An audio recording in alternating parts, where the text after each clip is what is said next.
Thank you and welcome to the Sacramento City Council meeting. Will the city clerk please call the roll? Absolutely. We'll start with Member Ashby. Here.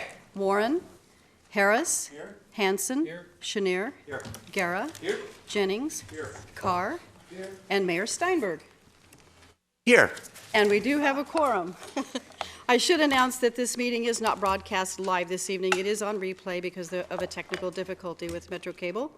But there will be a replay on Saturday at 7 p.m. and on Metro Cable Channel 14. If you have a cell phone, please turn it to the silent position.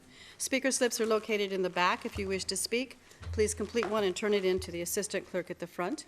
And we also have cordless microphones and assisted listening devices if you need them. Thank you. Thank you very much, Madam Clerk. There is a young lady named Marisol in the audience in the second row, and I wondered if you would mind leading the City Council, my first meeting as mayor, in the Pledge of Allegiance. Marisol. Come on up with your mom. There we go. Everybody rise, please. Ready?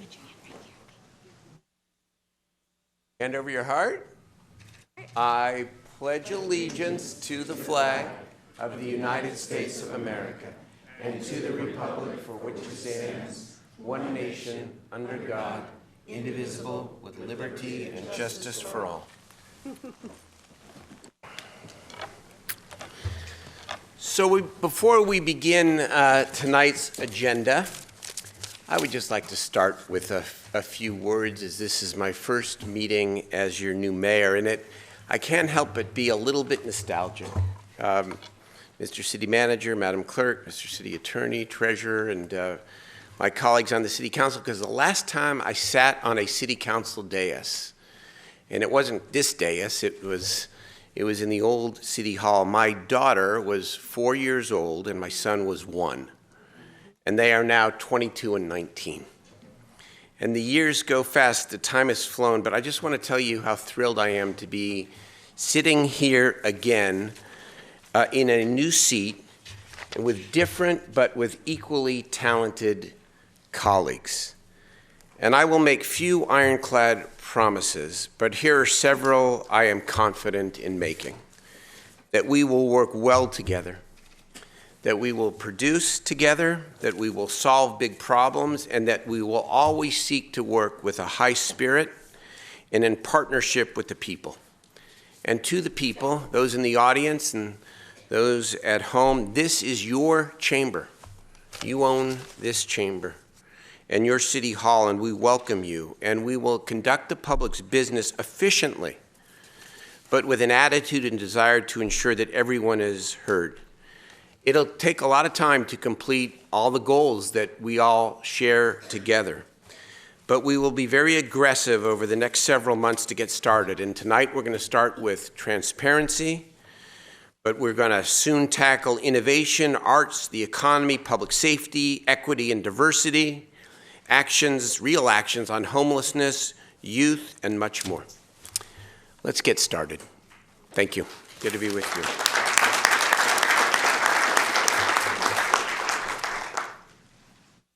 Does the city attorney have a report out from a closed session? And I know the answer to this question. Mr. Mayor, we don't have anything from closed session to report. That's because there was not a closed session. I'm learning. Here you go. The next order of business, of course, is our consent calendar. Is there anyone signed up, Madam Clerk, to speak on items on the consent calendar? Yes, Mayor, there are. We have someone for item 5 and someone for item 6. And in addition, I believe Member Guerra wanted to speak to item number 2. And I have no other changes, additions, or corrections to the consent calendar. Very good. Why don't we begin with Councilmember Guerra? Thank you very much, Mayor Steinberg. It's an honor to say that. Well, I'll start off real quick by also, we saw Marisol who did our Pledge of Allegiance. Well, I have the pleasure on item 2 of recognizing with the vote of the council our future Sacramento Youth Commissioner appointees, and her older sister sitting also in the front row, if she doesn't mind standing, Adriana Garcia, who is a 17-year-old senior at Hiram Johnson and plans to attend Sac City College. And next to her, her colleague, if approved by the council, Hannah Yee, if she doesn't mind standing, who is a junior at McClatchy High School and is involved in student government, MESA Independent Study, and the Air Force ROTC. And from what I understand, she was an intern also for Councilmember Chenier during the Summer Youth Program. But it's an honor to see young people serve and to see them come to City Hall to see their appointment process take place. And with that, Mr. Mayor, I will move the consent calendar. Moved and seconded. Let me welcome both of you and thank you for coming to City Hall, and may you be sitting up here someday yourselves, okay? You're off to a good start. Please call the roll on the consent calendar. Should we do public comment? Oh, we need to do public comment. Thank you. So item number 5 then is Pastor Gainsborough.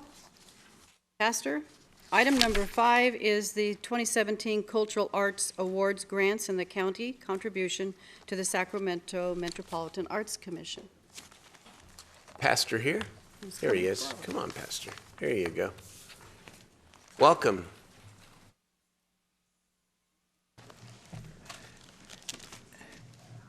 Welcome, El Gabor and City Council.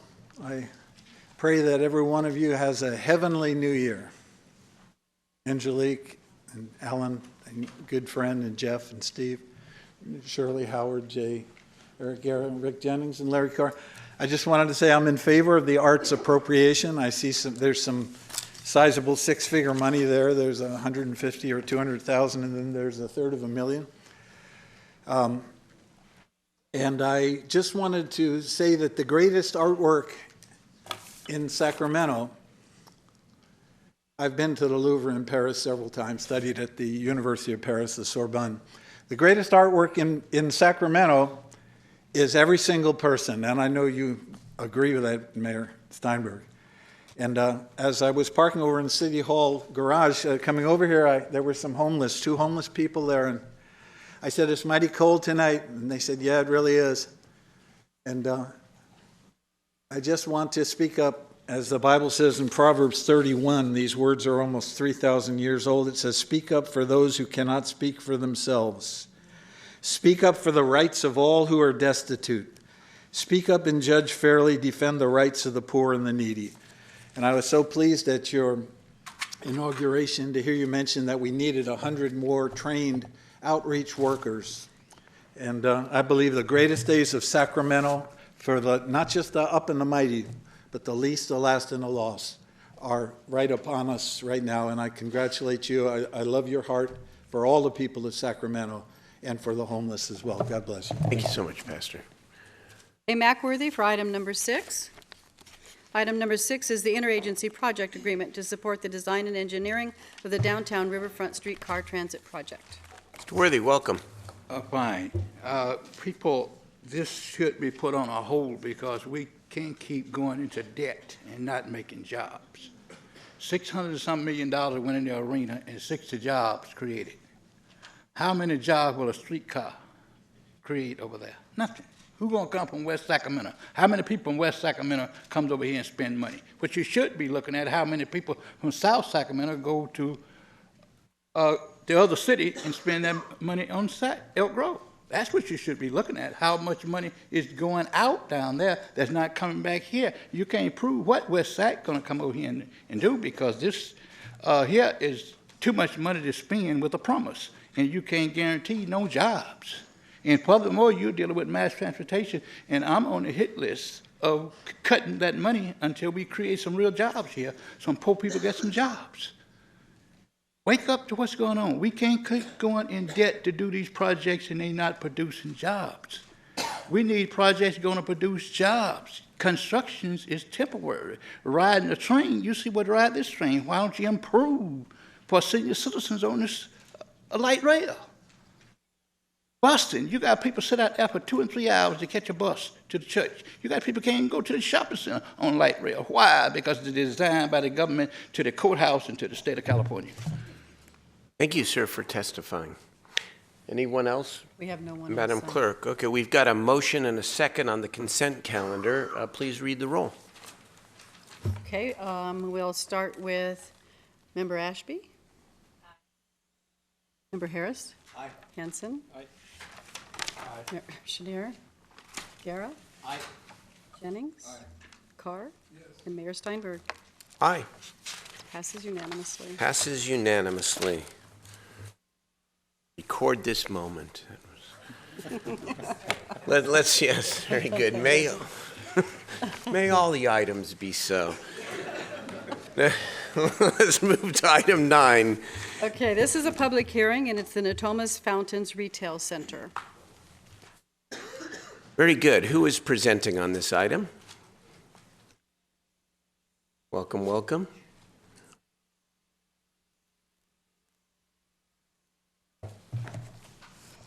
Good evening. My name is Arwen Watt, and I'm the project planner for the Natomas Fountains Project, which is located west of the intersection of Gateway Park Boulevard and North Freeway Boulevard in North Natomas. The applicant is requesting the approval of entitlements to allow the development of a retail center on land that was previously designated for office uses. The proposal requires a development agreement, general plan amendment, rezone, PUD schematic plan amendment, a tree removal permit, and site plan and design review for the schematic design of the retail center. Staff has reviewed the proposal and found the development overall to be consistent with the general plan, Coral Business Center PUD guidelines, and the Planning and Development Code. Since this is a schematic approval, future development of the project site will require additional application, review, and approval for site plan and design review. Staff recommends the City Council approve the project subject to the findings of fact and conditions of approval. This concludes my presentation, and the applicant and I are available to answer any questions you may have.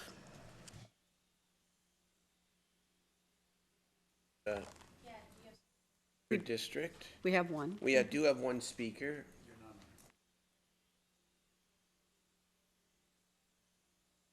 we go. You wanna do this? Yes, go ahead. Okay, the one speaker then is Mike, and I believe it's Daniszewski. Welcome. Thank you very much, Mr. Mayor. My name is Mike Daniszewski. I'm here representing the Promenade at Sacramento, the shopping center that's adjacent to the proposed Fountains development. We did not receive the original notice as it was sent to our bill processing center originally, and so I just wanted to take this time to express our concerns and questions about the Fountains Retail Center, and in particular the Natomas retail market study that accompanied it. It states that there's ample demand to absorb the additional retail square footage that the Fountains development is going to provide to the North Natomas market. And it states also that the Promenade, our property, only has a vacancy of 5.7%. As I stand here today, the vacancy rate is actually 17%, and we do not feel that there is the ample demand necessary to support this other retail center in the area. Currently, there's over 100,000 square feet of vacancy at our center. The Fountains project would bring an additional 115,000 square feet, and we feel that it would be a benefit to the North Natomas community to allow our center to stabilize and create a healthy retail environment prior to bringing on any more competition to the area. At the end of the day, our vacancy was brought on by the fact that the tenants there were not able to produce the sales required for them to remain in business. And the addition of 115,000 square feet of additional competition will just further dilute the consumer power that's in the North Natomas market. We realize we have come to the process late, but again, would like to just voice our questions and our concerns, not only with the development, but with the market study that accompanied it, as we do not feel it accurately reflected the concerns or the conditions that are in the North Natomas market. So I appreciate your time tonight. Thank you very much. Thank you for your testimony. Is there a response to the critique of the market study and the demand? Good. The proponent, of course. Mr. Dorso. Welcome, sir. Good evening. Jeff Dorso, attorney for the applicant, Ethan Conrad Properties. First, welcome Mayor Steinberg to your first meeting. A couple things, I think, and we'll get to a response on the market question. First, I think we wanted to thank staff. There's been a lot of work to really make sure that this project is one that provides a high-quality product to Natomas and something that's differentiated from some of the existing product. Councilmember Ashby has been a leader in making sure that the applicant is held to a high standard in that regard, and I think we've seen a lot of improvements through the last year in terms of the project, walkability, connectivity to a bike connection there on the waterway behind the project, as well as additional amenities in the parking spaces and otherwise. So we'd like to thank Councilmember Ashby for her leadership, and I think the project certainly is better for the input that we've received over the last year from her as well as staff. With respect to the market study, that was performed at this point probably about a year ago, so I'm not sure what's happened with the neighboring parcel kind of in that time in terms of their occupancy and fluctuations. I do think at Councilmember Ashby's behest, as well as the applicants, the goal is to really provide a differentiated retail product, which we think will actually improve and draw more people to that area, and hopefully in that way benefit the promenade as opposed to compete with the promenade. So our team is here to answer any questions that may be from the council or from others, but we're happy and would request that the City Council approve the project. Thank you.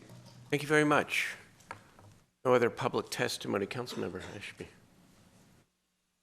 Okay, so first of all, thank you to the Promenade for coming. I did get a chance to meet with some folks from your group, but you're right, they didn't get notice until fairly late. The Promenade is a very different project than what's being proposed. It's a different setup and really a different type of retail space, and one that I am more than happy to help with. I think you have a very strong team in place, and I am pleased with what you have done with the property over there. I think the community's pleased with what you have done with the property, and I know you need some help with some suggested amendments and changes to that area to make it easier for you to acquire the tenants that you're seeking, and I am more than happy to be a partner to you in that effort. That being said, the Natomas Fountains project is exciting. We've gotten a lot of positive feedback from the community about it.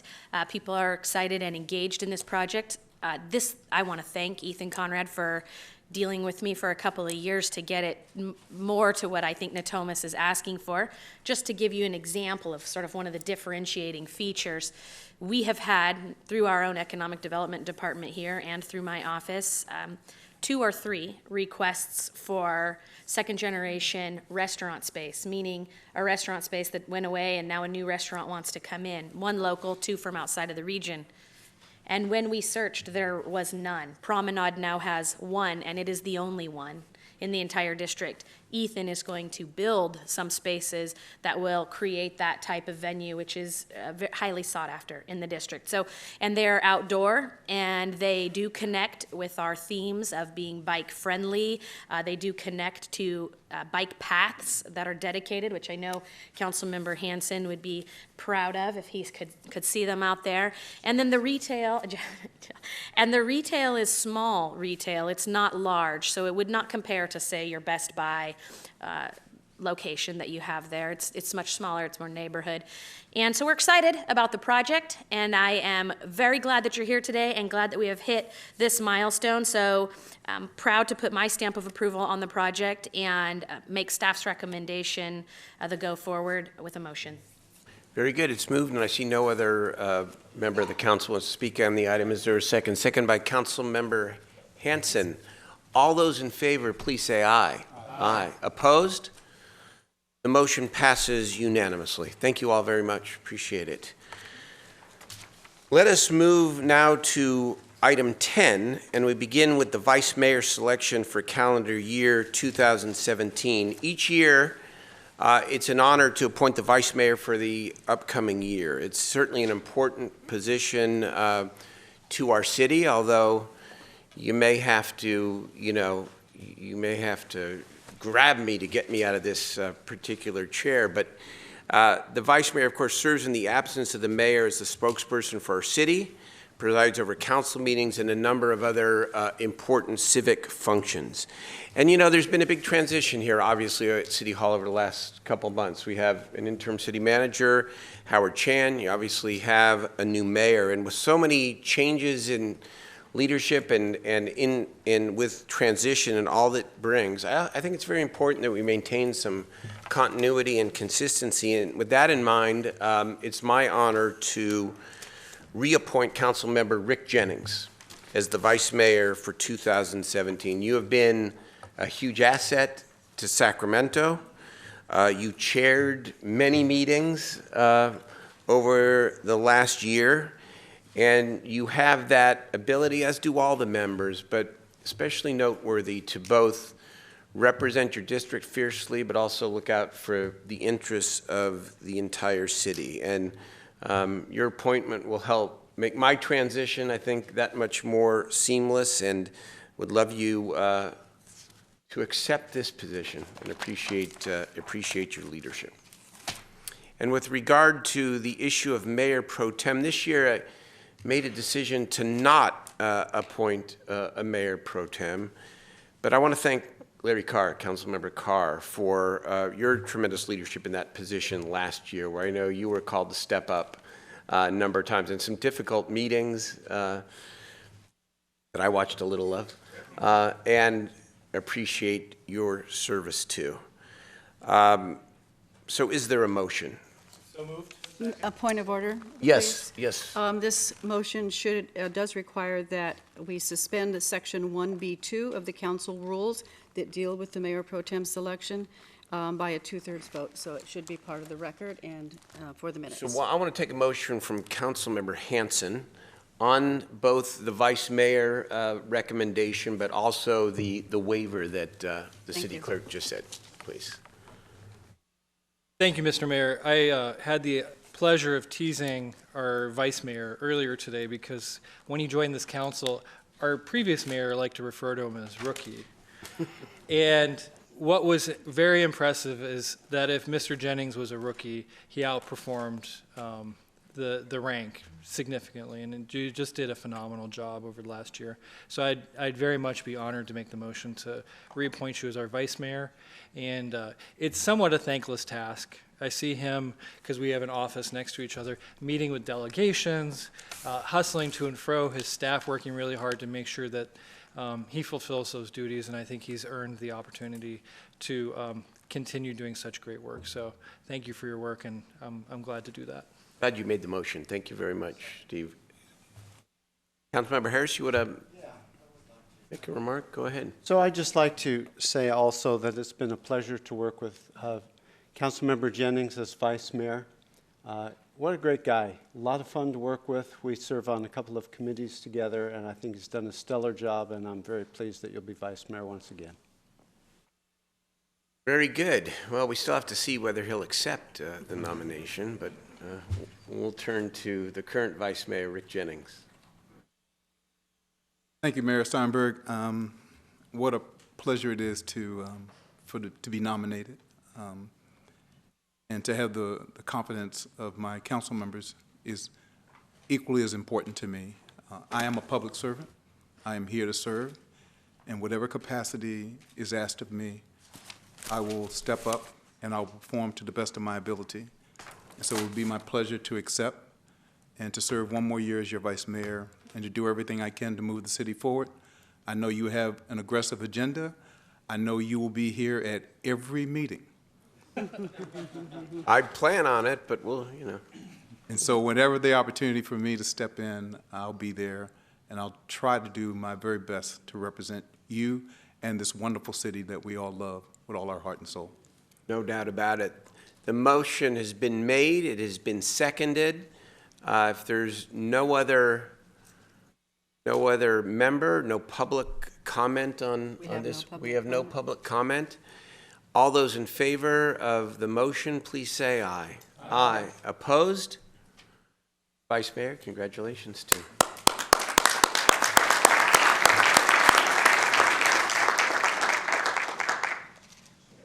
We move to item 11, which is a pass for publication. Matter Madam Clerk, would you like to read and then make the initial presentation? Then I'm going to have a few comments. Thank you. Absolutely. This is the pass for publication for the Transparent Government and Public Engagement item. It is otherwise known as the Sunshine Ordinance. And as stated, before you is the PFP for this, and it's was first heard at Law and Ledge last July and again in September as the League of Women Voters and the Common Cause requested additional time for review and input.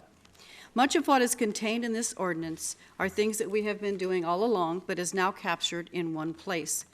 It includes such things as the minimum timelines for posting of agenda materials, how the records of the City Council actions are managed, the public records access, the website publication of information, policy training, and annual reviews of the policies, including the Sunshine Ordinance. Additionally, and I'm happy to say we have been working on this for some time, we now have e-comment in place, which is a program that allows for constituents to comment on agenda items up to the start of the meeting. It is accessible to the members via a laptop or with the app that's on their iPads so that they can see what the members are saying about any given agenda item. These comments will be captured as part of the record, and they will be additionally, prior to the meeting, captured and sent to them so that they have them via email as well as on their app. The recommended action this evening is to review this ordinance and pass for publication the title for a return to the council on February 28th. That is the anticipated date. In addition to the ordinance, it's important to note that we have created pages on our website making it easier to access the information we are referencing in this ordinance. We now have a tab on the website that says, How Do I? And under that, you will find a myriad of subjects. The subjects were chosen based on what we heard from the community and from our web team identifying the most commonly sought after items of interest. This is an ever-changing page, and it's based on the community interests and needs. Additionally, Maria McGonigal, the city's CIO, informed me that in April, the city will be updating our nationally recognized open data portal to provide for better access to city information. The new system allows more flexibility to organize information based on usage, will reduce costs, improve access for the community by better utilizing our existing systems, and standardize efforts in the region to create better ways to provide information and engage the public across jurisdictional lines. At this time, I would like to turn it over to Mayor Steinberg for further comments. Thank you very much, Madam Clerk. Appreciate the presentation. I want to begin by also thanking the council, the returning members of the council, who I know spent a great deal of time working on not only this issue, but the next issue we're going to discuss, which is the Ethics Commission, and specifically the Law and Ledge Committee. Council members Schneer, on this particular item, Schneer, Harris, Guetta, and Jennings. On this particular item. And I know Councilmember Ashby, I was going to save this for the next item, but really led the effort on the Ethics Commission related issues. We'll take those up in a minute. I thank you for that. I've been asked, and it's been pretty well reported, well, why this is your first item of business? And I guess it's because I've been around long enough and served long enough to know that everything we want to do that is important, that is groundbreaking, that is far-reaching, depends on our having the public's trust. And while none of these items alone is necessarily earth-shattering or groundbreaking, that taken together, I think they not only send the right signal, but they also genuinely increase the public's access to our decision-making here at City Hall. And, you know, it didn't pass unnoticed that while we commit ourselves to going forward, I hope, with this path, that in the Congress in Washington, D.C., they had a big hubbub this week about gutting the Congressional Ethics Office. One of many examples, I hope, over the next year to 4 years where we demonstrate a model of leadership, no matter what else happens throughout the country. And so I think the work that has been produced thus far is solid, but I think it could be improved. And so I want to make the following suggestions ask that those suggestions be incorporated into the ordinance, and when it's brought back, that the ordinance include the following. And I want to take just a minute to explain each of them. Number one, that we allow council members to publish their suggested amendments in writing before a council meeting. Wow, this is big. It's really, I know some of your struggles dealing with issues like the marijuana ordinance and some of the other things you've dealt with where there's so many changing suggestions from the dais, and I've never believed in legislating from the dais. It didn't work in the legislature. I don't think it works here. So to give some thought and notice for any member, not just the staff, to be able to put together a suggested amendment to a proposed ordinance or measure, to have the public to be able to review it, and then to have the council to have us teed up to then debate it, I think will make the meetings much more efficient, and it's good policy. Number two, and the one that maybe has caused a few eyebrows here, and that is that ad hoc committees be open to the public.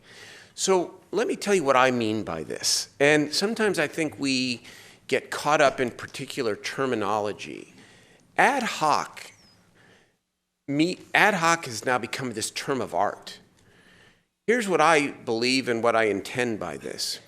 If any member or group of members, up to 4 members, want to go meet in anyone's office, want to talk about a particular issue, want to go talk about an issue over multiple days or over multiple weeks, go ahead. Absolutely right and permissible. It's part of what makes the machinery of government work. If members want to talk to each other about anything that goes on in a council meeting or outside a council meeting, go right ahead. When I think about ad hoc, what I'm talking about are official meetings. If it's an official meeting of the city council to discuss a topic of importance to our city, it should be public.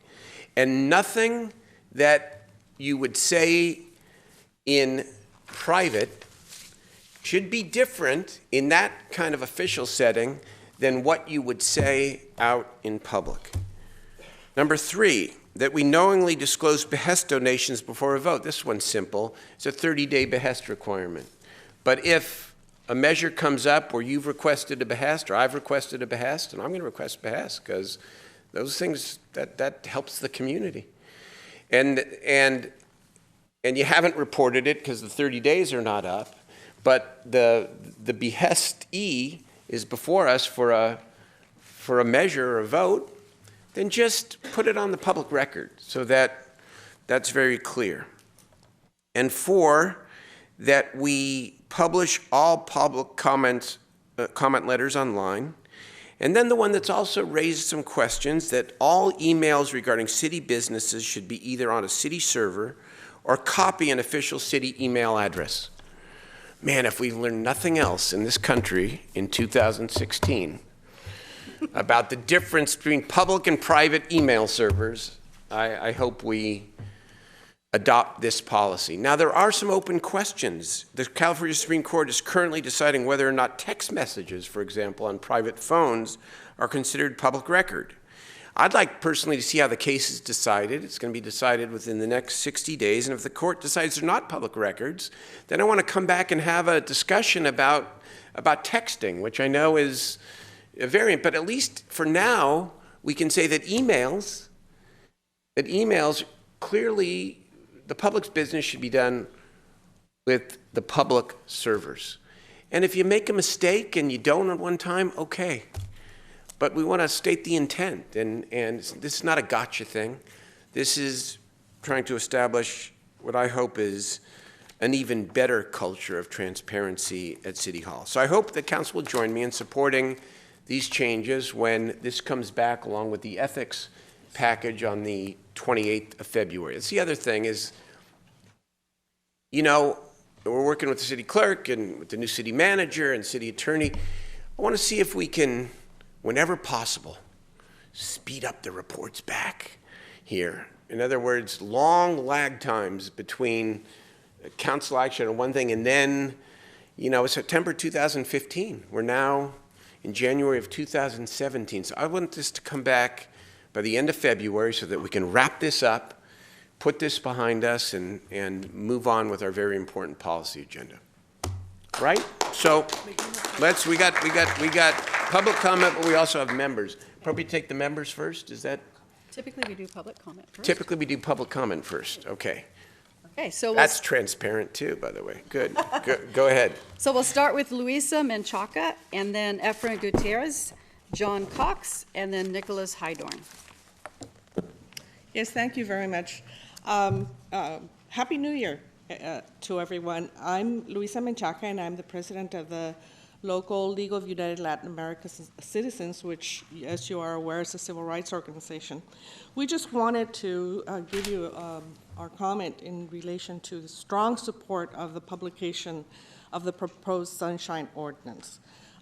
As has been mentioned, this is part of a collaborative effort of various good government and community groups over quite some time, and it's one step tonight to complete that process.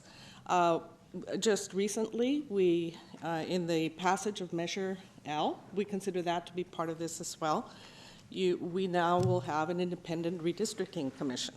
So now if we have a new ordinance relating to open government, both items 11 and 12, I think it's going to strengthen our city, and it's going to really help our community be more educated and give you better comments about everything that relates to the city.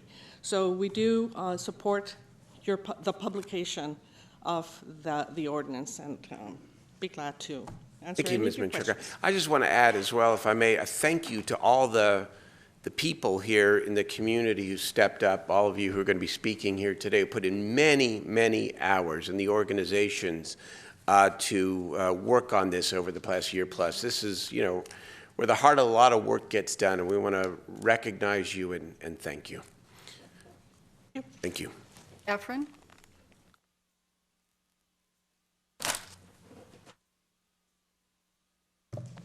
Buenas noches, todos.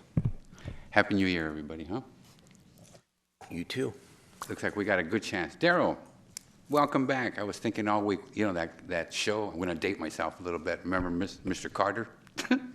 Carter? Yeah, the teacher. And we said, oh, Mr. Coach Carter. Yeah. And I said, welcome back. A movie, I think. Yeah, because he came back to his community. And I know Carter. Carter, yeah. Welcome Carter, back, remember Mr. Carter? Welcome back, Mr. Carter. Remember the teacher? So I'm dating myself a little bit. I guess it goes back in the 70s, okay? So it shows around how long we've been around, okay? But I want to thank you, Daryl. I want to thank you, brother.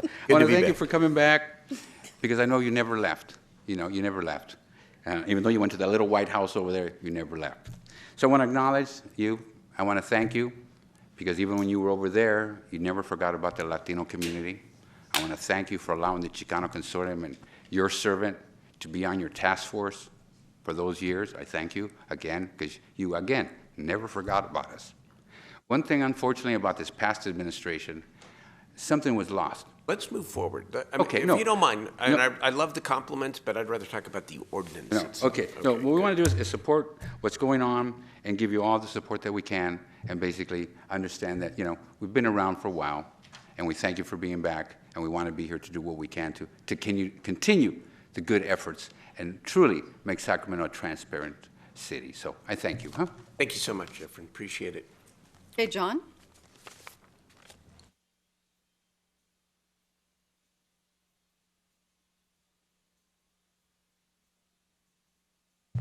Good evening, Mayor, members of the City Council. My name is John Cox, and just as full disclosure, I'm General Counsel for Petrovich Development Company, and we are in active litigation with the city, primarily on an issue associated with public records and transparency with the city. And I'm here to thank you for your comments related to the Transparency Sunshine Ordinance on keeping emails on the city server. But we do think it needs to go beyond that, to text messages as well. From the records we've received in response to our records request, it is clear that beyond any doubt, personal devices are used to conduct city business. It's common, it's easy, everyone has a cell phone in which they're going to send an email or text message. And you know, and for example, a number of the emails we got, we have stacks of emails where there are many notations that it's sent from an iPhone. It includes a number of private email addresses. And the only reason why we get these records ultimately is because somebody eventually puts on a city email address and so it gets inputted to the system. And without doing that, we wouldn't have seen a lot of the pertinent information that relates to our concern. On the issue of cell phones and text messages, I realize the city does not provide council members with cell phones, but there is an allowance provided for cell phone usage. And that the city has not adopted a clear policy that I know of on how cell phone and text messages are used to conduct city business. For instance, and then on this issue, the Sacramento Bee recently reported in which a council member was concerned about how text messages are going to get inputted to the system, saying it's going to bog down the system and it's going to be costly. And we appreciate the council member's concern with cost very much, but failing to be transparent will only create a greater burden on the city. In our case, it's our position that our records request was not responded to until we sued, which was absurd. It has cost us a fortune to obtain what's rightfully ours to see. And we have not yet received pertinent materials that fall within the excessive large loophole of transparency. I want to make sure we're not litigating any particular case here. We're just talking about the addressing policy. our But concern. you get your point. You wish that I will step back from those points and just say there is a significant burden of cost associated with not being transparent, and it's not simply related to us. And that California Supreme Court is going to be deciding on this issue, but I hope the city can serve as a leader on this issue, in this matter, and address the text messages and cell phone issue. we're going to begin with the email issue, and as I said, want to see what the court says, and we'll come back to that issue as well. Thank you so much. Who's next? Nicholas Hydorn. Hydorn. Welcome, and thank you for your good work, sir. Thank you, Mayor. Mayor, members of the City Council, Nicholas Hydorn with California Common Cause. I'm very excited to be here today. On behalf of Common Cause, we are extremely pleased and inspired by the direction that both the transparency and the ethics ordinance are going. I'm here to lend Common Cause's support to moving both items forward as proposed to be amended. Government transparency in particular is very important for a number of reasons. So that the public can understand the rationale behind decision-making, and recognition that public input can be crucial to the policy-making process, but also because everything the government produces, including its information, ultimately belongs to the public. Over a year ago, the City Council pledged to overhaul city redistricting, ethics, and transparency. I want to give my personal thanks to the City Council for soon delivering on that promise. I want to particularly thank all the members of the council, including the members of the ad hoc committee led by Councilmember Ashby looking at this issue, members of the Law and Legislation Committee, and for Mayor Steinberg for making this a week one priority. Thank you all, and we urge passage as proposed to be amended. Thank you very much. Mr. Hydorn, who's next? That's it?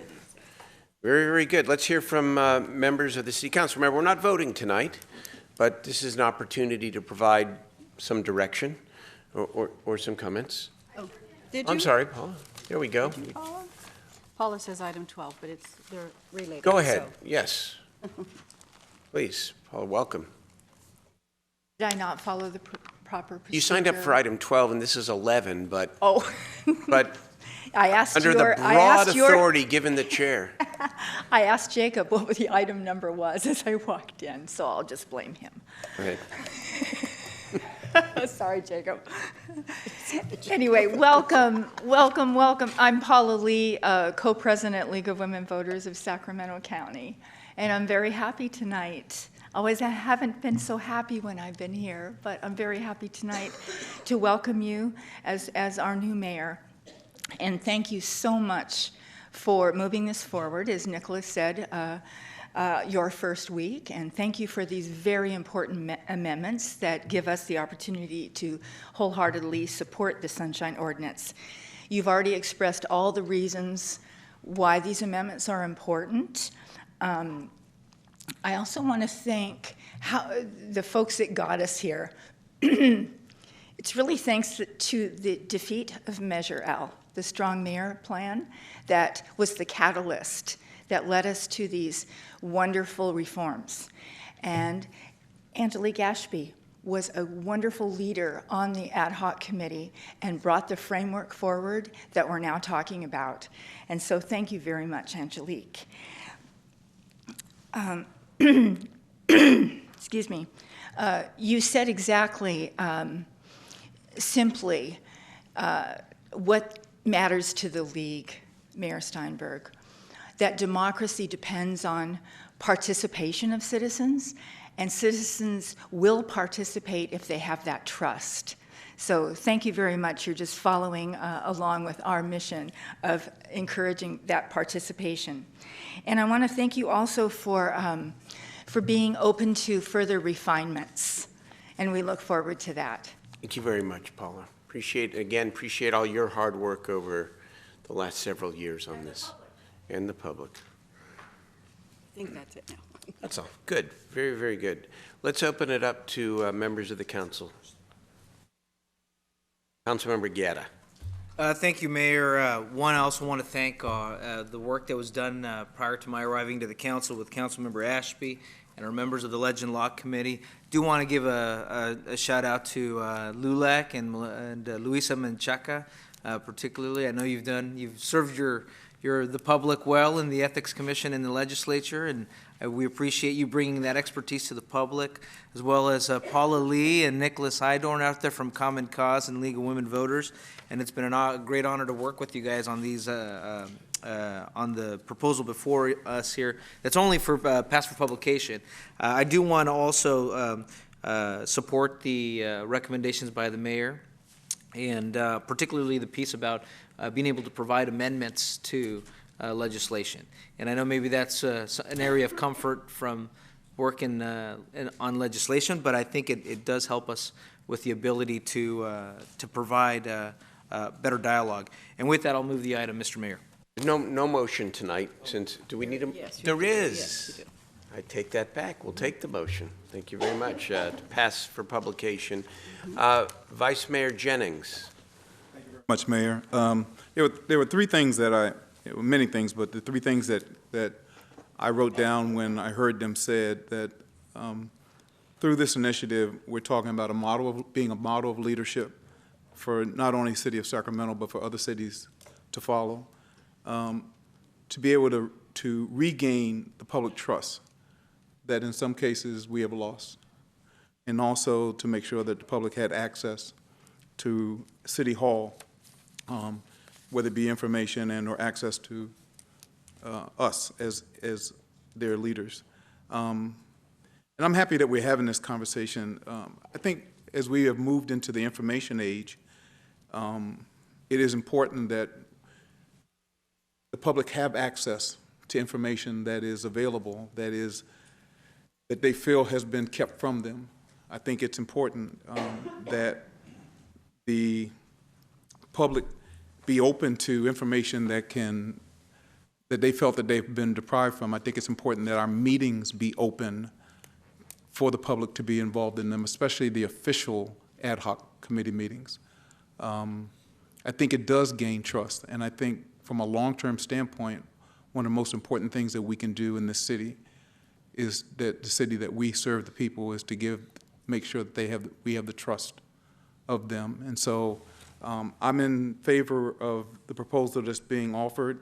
I think from the behest standpoint, announcing behest as early as possible is very important. I think as it relates to conducting city business on city servers, all business should be done, and I support that initiative.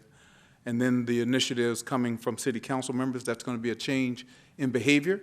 That's going to be hard for me to adopt to, but as a council member that adopts quickly and as a rookie who learns quickly, I will adopt, as I know my other colleagues will as well. So what this does do for me is it gives us time from this point till it coming back to us on the 28th of February.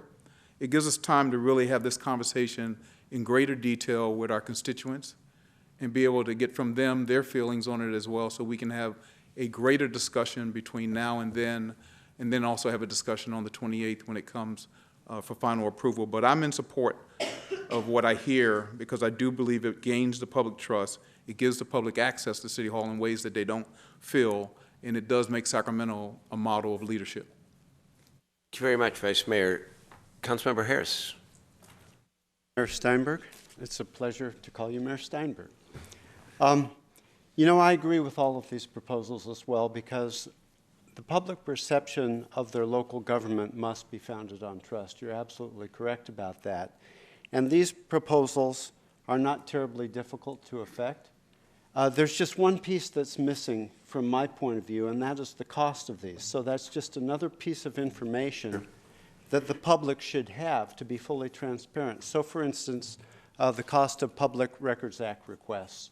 There is a cost associated with those, and that's another piece of transparency. So I would like regular reports back on, you know, say an annual report on what is actually costing the taxpayers to be able to access all that information. I think it's a very pertinent piece of information and will probably help the public understand what their taxpayer money is being used for. So definitely support these proposals, and I think it will manage the trust issue very well. Helps. But I want to thank you for your question, your report back, because I feel the same way.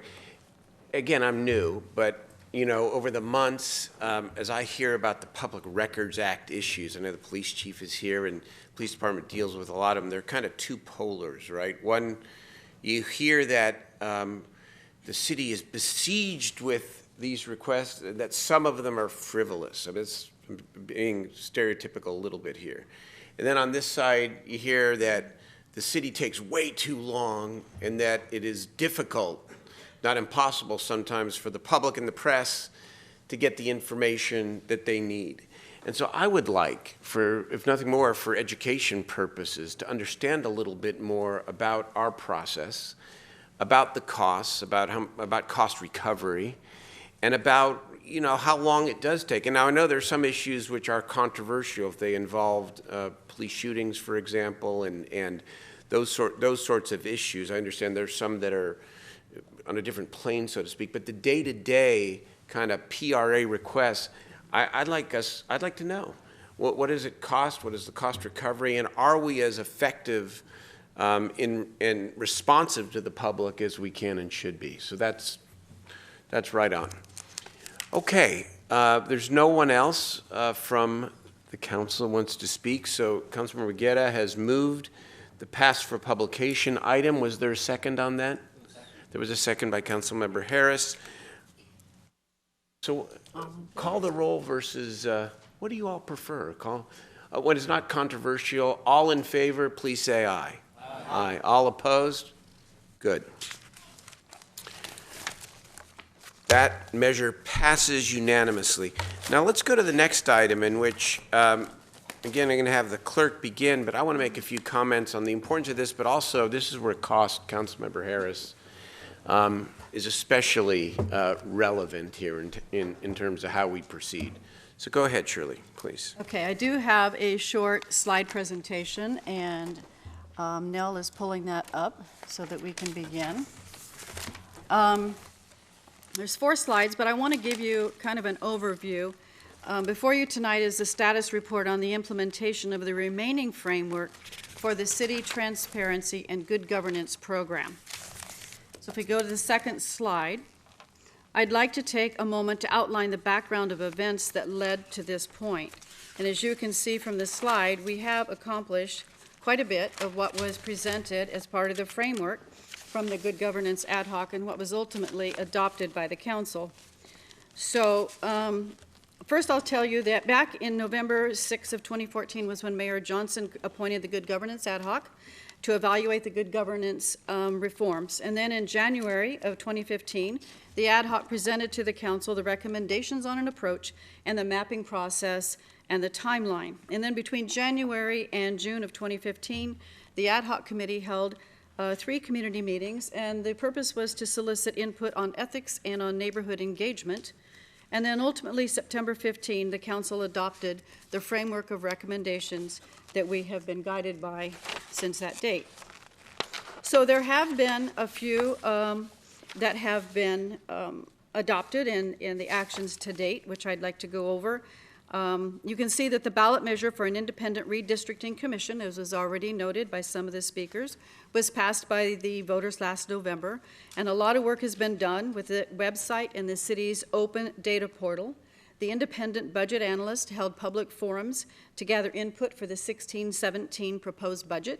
We had several amendments that were made to the council rules pertaining in large part to the agenda process and the reporting requirements for ad hocs and behested payments.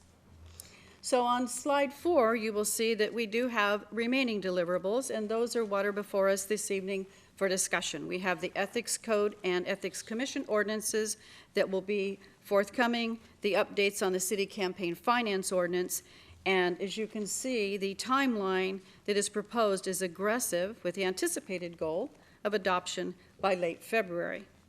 So the recommended action this evening is to forward the items to the Law and Legislation Committee, as is our normal practice, to be heard as soon as possible with an anticipated return to Council the end of February.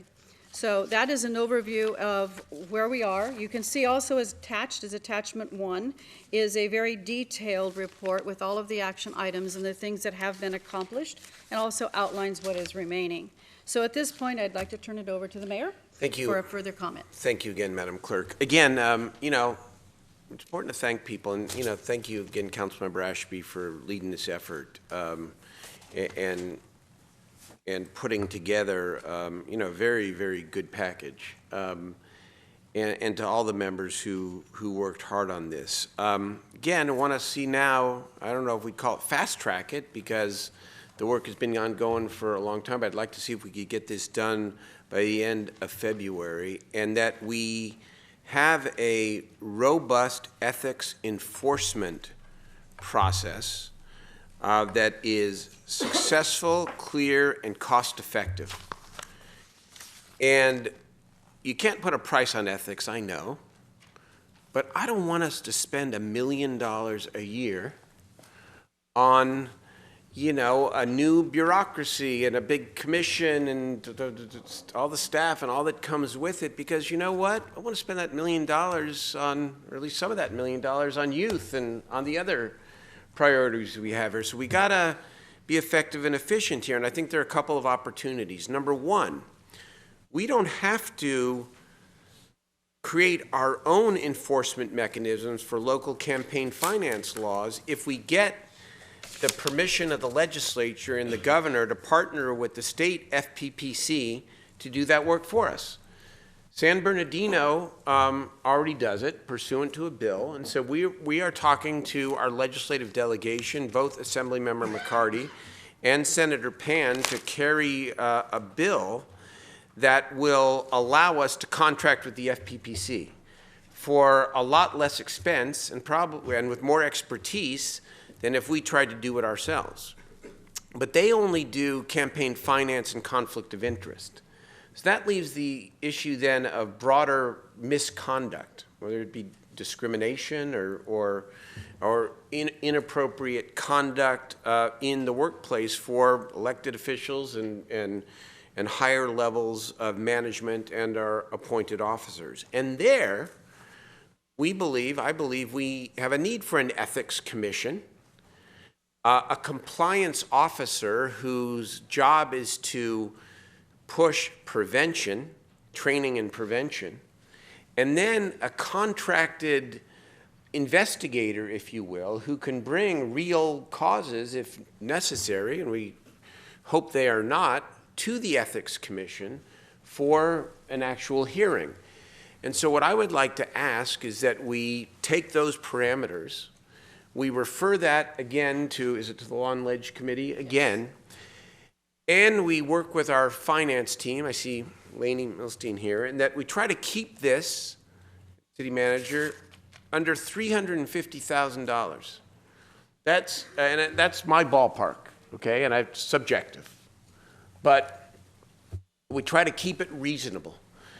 We can do that and come back, but it's a good, real process. Then I think we'll be on a good footing here and have achieved that balance. So that's the That's the direction, with the permission of the council, that I would like to ask Lawn Ledge to take, and then come back by the 28th of February, and let's go to work. Okay. Okay? We have one speaker. We have one speaker. The speaker is Earl Withicum, Earl.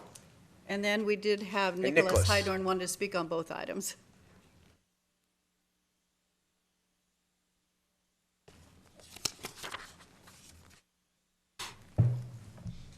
Mayor Steinberg. Nice to see you, Earl. And distinguished, esteemed members of the council. I speak tonight on behalf of the Environmental Council of Sacramento, which was an eager supporter of the ethics reform movement that was mounted by the League of Women Voters, and then on Sacramento, later Common Cause, several years ago, and been personally involved in many of the debates relative to strengthening the powers of either the mayor or the council. I speak tonight, however, on the matter at hand, on the formation, or rather the membership and the duties of the commission. The commission serves two vital roles. One is enforcement, but the other is education. Very good. Thank you for clarifying that. And many cities, as a target, attempt to balance those two efforts in a 50-50 split, so that they devote as much time and staff resource to providing education to incoming elected officials, not only the city, but all of the commissions that you appoint, et cetera, and 50% to enforcement. Quoting from California Aware, a tax-deductible 501c3 engaged in public disclosure of the public's business, the commission should be given the horsepower, support, and prestige to make membership coveted. Populate it with the richest mix of relevant talent, interest, and experience possible, not just journalists, lawyers, and public interest advocates, but librarians, political scientists, information technology wizards, and retired government insiders, preferably from elsewhere. Thank you for this opportunity to provide comment. Thank you very much. That was helpful, and I'm glad you emphasized the educative role of the future commission. Thank you. Mayor Steinberg, members of the City Council, Nicholas Hydorn again with Common Cause. The mayor stole my talking point on this item, which was going to be at a time where Congress Mayor. It's good to be it's mayor. good to be mayor. At a time where Congress is rolling back on independent ethics, it's quite telling that here in Sacramento we're creating it, so it's clear where leadership truly lies. We support the framework that's being discussed for sending back ethics to Lawn Ledge and the parameters. I agree entirely with the mayor. You can have cost-effective and robust ethics. Those don't have to be mutually exclusive. We look forward to seeing the details, and we're proud to support the direction it's going. Thank you very much. Appreciate the testimony. Council, let's go to council input here. Councilmember Hanson. Thank you, Mr. Mayor. Well, I appreciate your leadership on this. I think there's only a couple suggestions as we move forward that I'd like the council to entertain.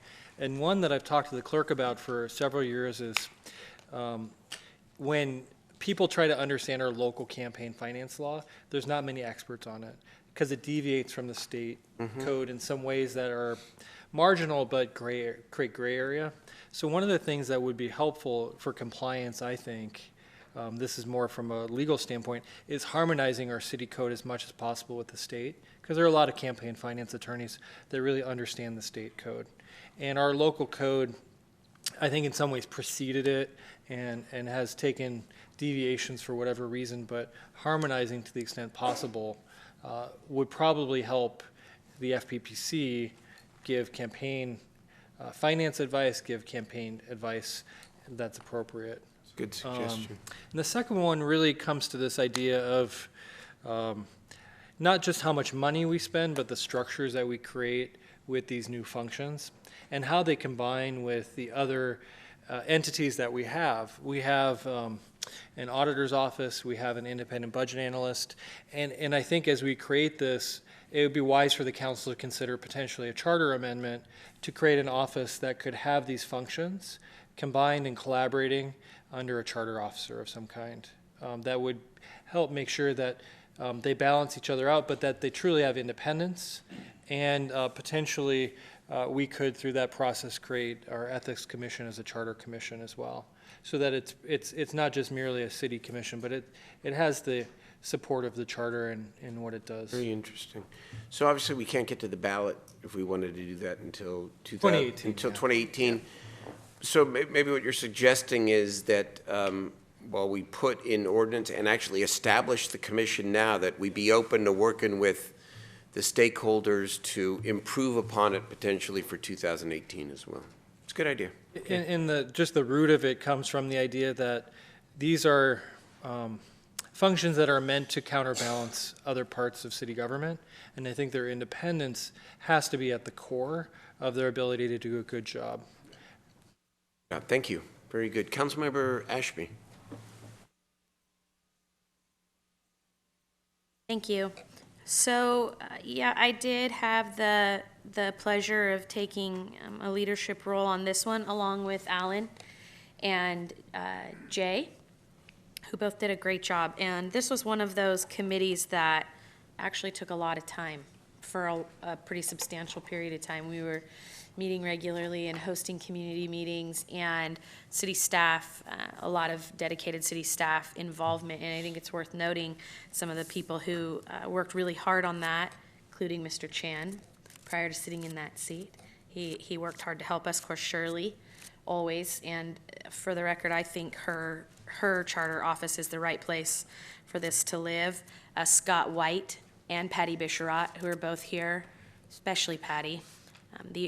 Everybody's getting along very nicely tonight, but we didn't start there, right, guys? If I had to pin one person who made us get there, I would say it was Patty Bisharat. That would be my opinion. Of course, everybody leaned in, but Patty did the hard work in the beginning there to make sure we were all moving in the right direction. And then, honestly, this is a true public-private collaboration, because the first moment that we talked, it's funny, right, you guys, because now we're talking about what the Ethics Commission would look like. But the last time we talked about Ethics Commission, it wasn't quite this friendly, and we were dodging. So I want to thank the League of Women and Common Cause and Gary and all the guys who really have treaded water with us on this. It took a while to get to the point where we could have the conversation that it was this easy. It wasn't easy 18 months ago, and there were controversies that led to some of the discussion being sped up. So it never makes it easy when you're trying to fix something that's already broken and that you should have had in place before, and now you're trying to do it quickly. So I'm proud of the effort that we have so far. Everything moving forward is fine. Lots of good discussion tonight. Cost is very relevant. I think some of our estimations were early on were overestimations, but the prevention piece is key. I mean, we don't want to be a city that sits back and waits for elected officials to make mistakes, just like we don't want to do that with our police department. It's a horrible way to live your life, to be an elected official or to be in public safety and be trying your best and be always worrying, oh my gosh, am I doing this right or am I making a mistake? So making sure we have appropriate trainings and making sure that we have folks that we pay to stay on top of these issues, to keep us from making mistakes, is the right way to go. And I really hope that this set of really reforms puts us in a place where fewer mistakes are made, not more punishments are dished out. That's the goal. And that was my goal. And I hope that we have arrived at something that will help us with that. On the email piece and PRA piece, two things I want to keep at the front of this dialogue, and I'm looking at the police chiefs over there, because I think it's important that we come back to this point often. Sometimes this council makes a decision and then implementation takes a long time. And one of those pieces has been around PRAs and making sure that they're centralized. And we got out of sorts on that one, and it hurt us in the last year.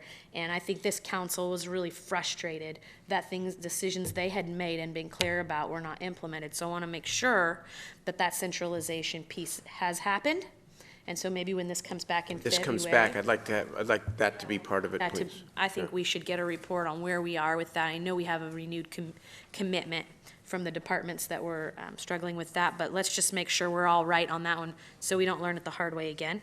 And then phraseology, I look to Maria, who is really good at this, but I worry when we say things have to live on the server, because I think you're all just sort of agreeing, but you know it's not really the server. So how do we, because most of our stuff lives on the cloud if you're using iPads and things like that. So maybe you can just help us get that phraseology right, because here's what I don't want to have happen, is have us pass a piece of regulation that we can't comply with, because then you're turning around saying, well, you can't use iPads, you can't use, Wi-Fi, you can't use any of the things where things are saved in the cloud, and then we bog down our system. And one of the relevant conversation points around email in terms of how long we would keep emails had much to do with capacity. So we need to be careful that the way that we tailor the language creates the accountability that the public is looking for and that we really want, but at the same time doesn't create some new restriction on us that doesn't allow us to use advanced technology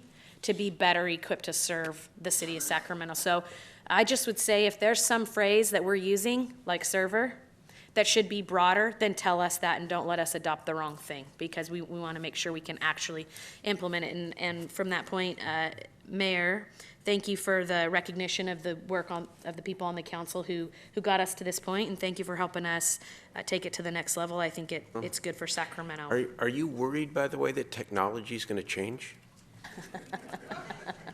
I will tell you this, Curious, I've only been on this council for 5 years, but when I first came here, I was the first person to ask for an iPad. And everybody has them now. That's standard issue. A council member just gets an iPad. But that's how quick it moves. That's just 5 years. Well, you need to get one. Get you one. We'll get you one. All right. Mayor, an iPad. All right. Jacob probably has it. Councilmember Chenier. Jay? There you go. Thanks, Mayor. I'm learning the technology here. Baby steps. Jeez. Just a couple things real quickly, and as we go through law and ledge, I just want to be clear on a few things. One is, I think we need to be very clear about the goals of an educational effort, and I don't know, Madam Clerk, that's something you've done a lot of work or research on with kind of best practices across the state. If it's not, you have. So I'd ask you to bring that when we get to law and ledge on that. I like Mr. Hansen's idea about trying to harmonize with the state, and so Mr. Sanchez, I think it would be you to do kind of a side-by-side of where we are and what the state is doing, just to make it easy for us, so we don't have to recreate the wheel on that. I do have concerns overall with dollars, and Mr. Mayor, I'm happy that you're thinking about 350,000. I think we were talking about 750 before, and it could easily explode from there depending on where you are. The dollars will be really defined in two ways. One, by the structure that we produce, and then the second thing is by the inputs that come into it and how much.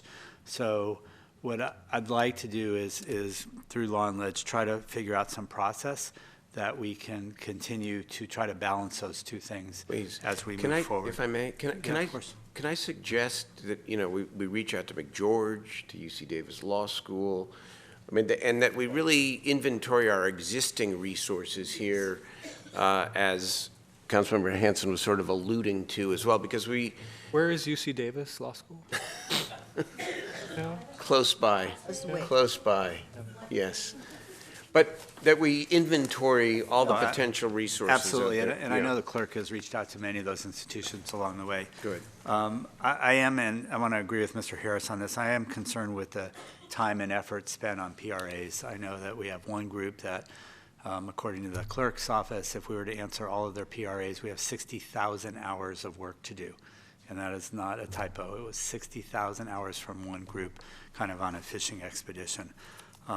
We don't have that kind of luxury. We don't have that many people. And I think when we talked at one time, you had 11 lawyers working parts of their jobs on answering PRAs. That doesn't do the business of the city. Now, I also understand we need to be transparent, we need to be forthcoming, and we need to open up our books, so to speak, to the public. again, it's a balancing act, and I'd like to also work with the city attorney, particularly on this one, and the clerk's office through Law and Ledge to see if we can find a balance there. So it may be prioritizing, it may be working with the state legislature to look at some new ways of doing this. I know that we have spent literally hundreds and hundreds of thousands of dollars on this, far beyond the cost of an ethics commission annually to do this work. So I want our staff to really try to think about that, and we will work together to find some solutions. And then overall, with kind of a long-term process to come back and continue to tweak this as we go. We're not going to get it exactly right the first time, but I'm looking at the league and Common Cause. You need to help us with that aspect as well, because we have to run we have to do the business of the city. To do that, we need dollars. Every dollar, as the mayor said, that's spent responding to a PRA that may or may not be a fishing expedition is a dollar that we can't spend on our fire department, our police department, and youth. So those are the pieces, and I'm happy to take this on with our Law and Legislation Committee and come back to the council at the end of the month. Thank you very much. Councilmember Carr. Thank you, Mr. Mayor. I think the Councilwoman Ashby makes a good point, and we should look out for this in all of our policies. We should strive to remain technology neutral. So reading a policy should never mention a specific technology, but, and I think we need some help in formulating those. I do think these recommendations are right on, Mr. Mayor. The FPPC to look at campaign finance issues, provided we can align them with the state, is really a no-brainer. And the education piece is the piece that I'm most delighted about, because it's so easy to run afoul of an ethical issue. We are each required to take 2 hours every 2 years on ethics, and we do. But the first thing that I ran afoul of was never covered in any of those ethics courses. We have in my district,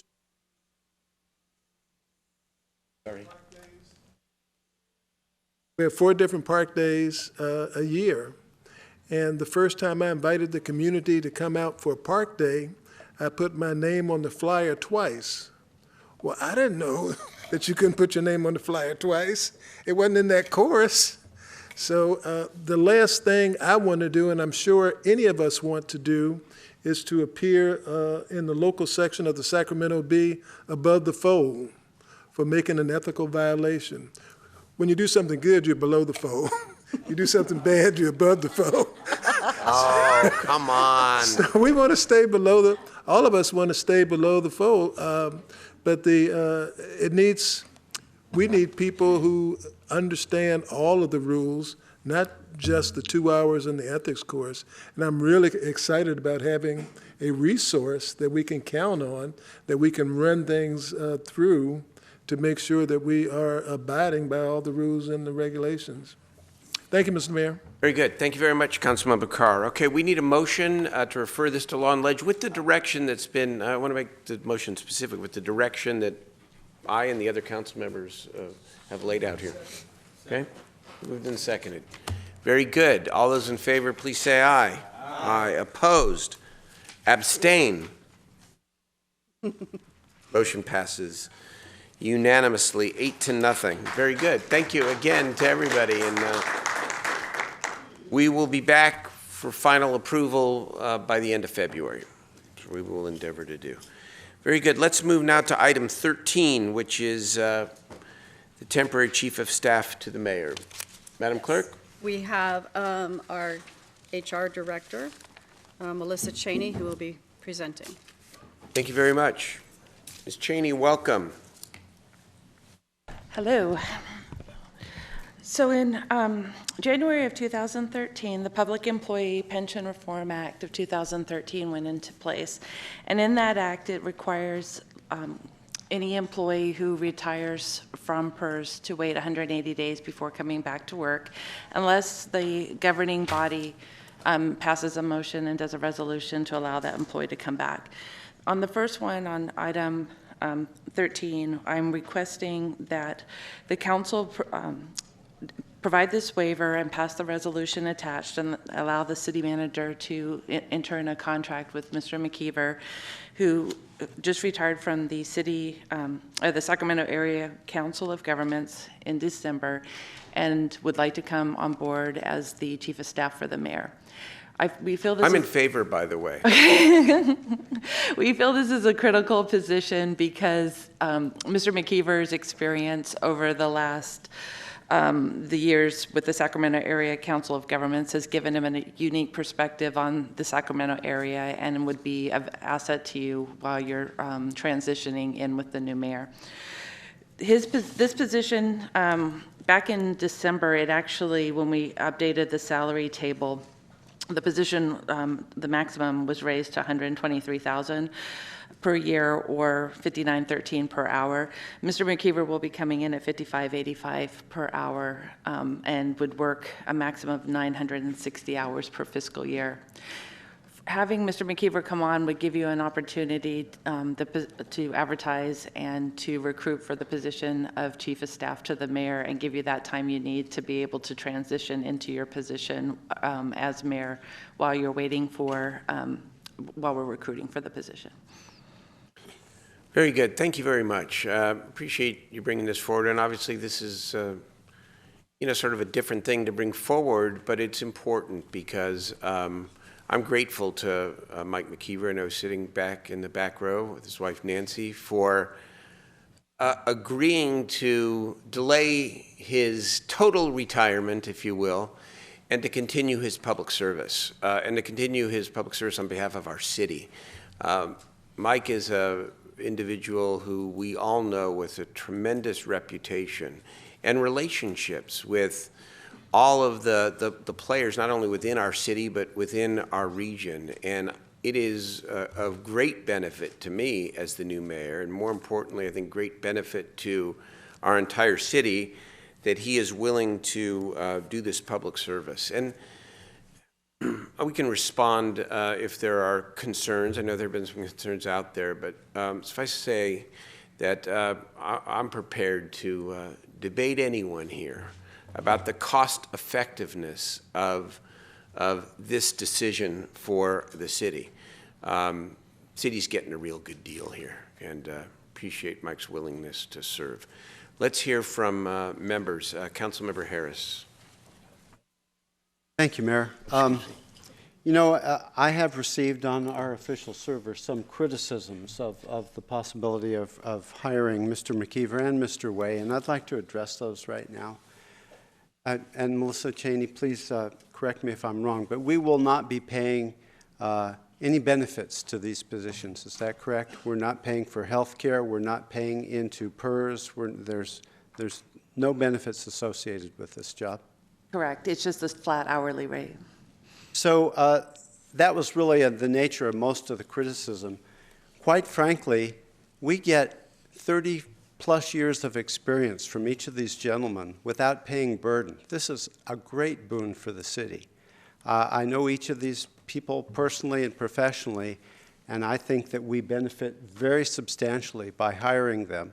So people should know that if we hired a new FTE, we would be paying all that burden, correct? Yes. Yeah, and we would be paying into a new pension account. We would be paying for benefits, health benefits, the whole package. So essentially, I think that we get a very, very good deal by hiring each of these gentlemen, and I hope that these motions carry because it's a great thing for the city. Thank you. Thank you, Councilmember. Councilmember Schneer. Thank you, Mayor.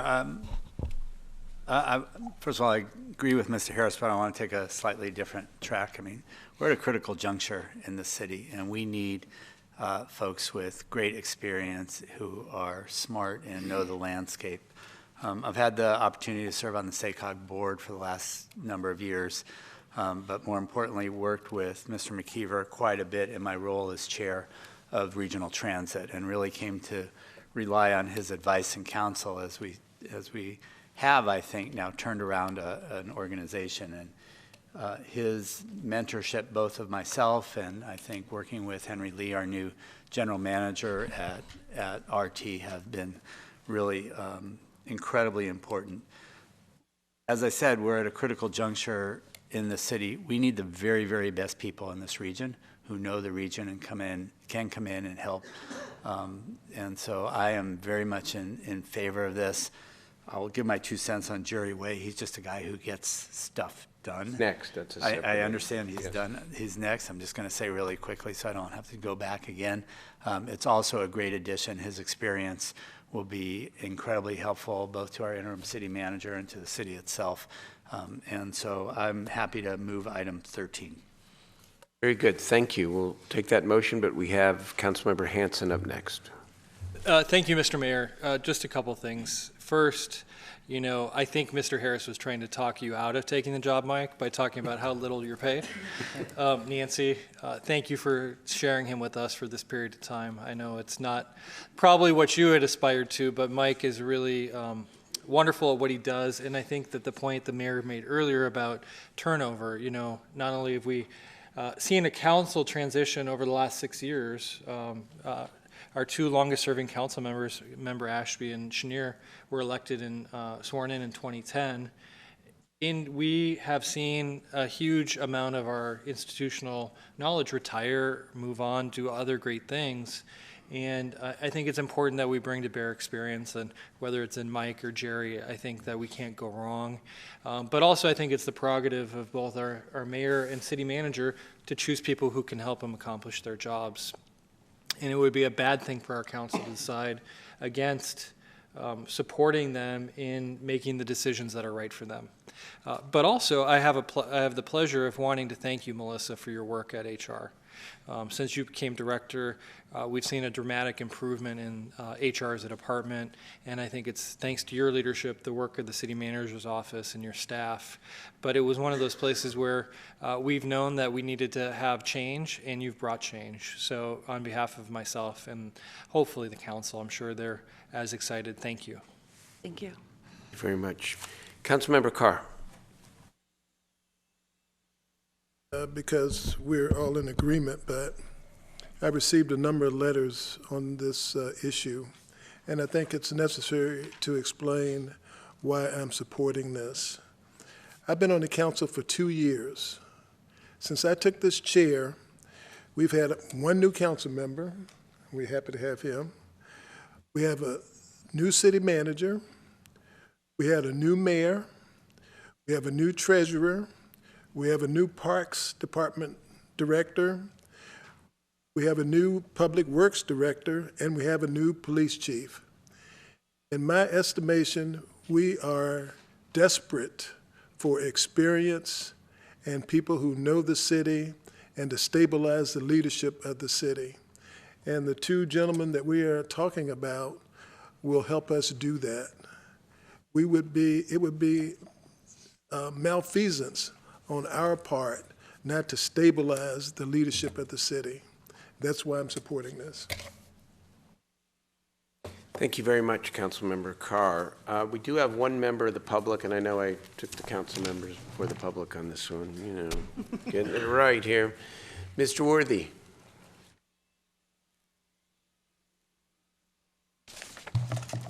People, I don't believe in friendship politics. Say there's experience. Now, I've been here since 1960. I put 44 years in business in the city here. Now, I could see you going out getting an agency to find an experienced person as chief of staff, because you're only going to be dealing with bonds and grants. That's all. When I first started here, the treasurer's supposed to be an expert. You're not an expert for bonds. You hawk those bonds and create debt. That's all. This city needs economic development from business-minded people to invest here, not business-minded people that play to roll with y'all. We don't need that. This is the reason I'm glad to see Washington, D.C. come in with a businessman. We need business people. We don't need no games because he's a good guy. We got other people out there that can do the same thing this person or those 2 people can do. You got agencies that can go in. We can get people out of the state to do the same thing, which the League of California Cities was recruiting, because I cleaned the office of that for 32 years. I saw that paperwork. So you're playing a game with the public where you got people here need jobs, but you prefer to give your job to a friend.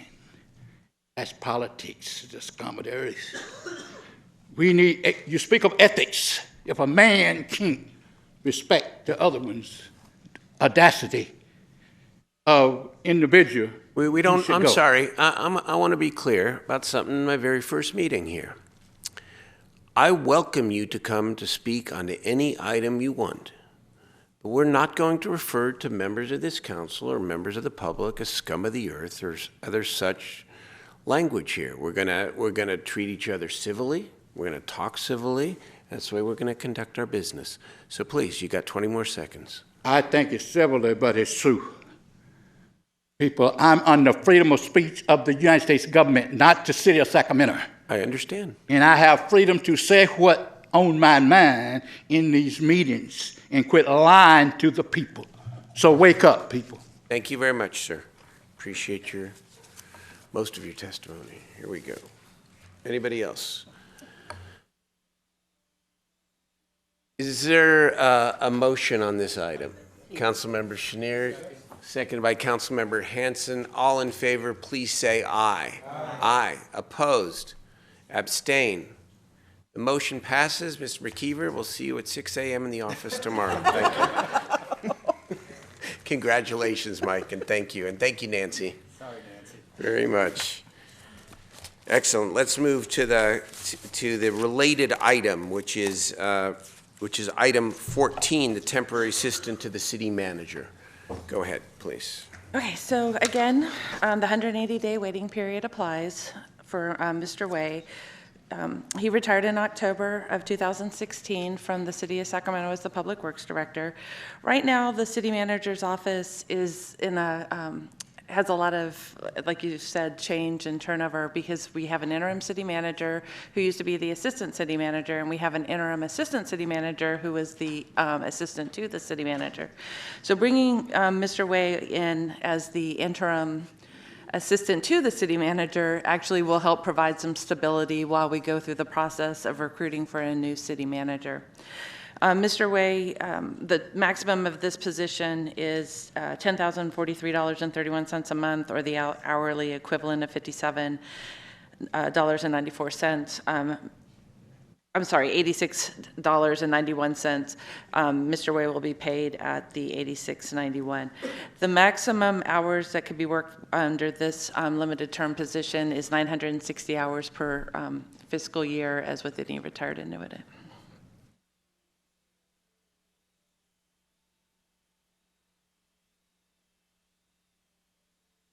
So I think we've had discussion previously on the previous item that much relates to this item as well. Understanding there are no benefits, understanding it's a flat hourly rate, understanding the cost savings associated with this. I think it's a great use of public funds. We are getting a highly qualified, experienced individual who retired strictly because of health issues within his own family.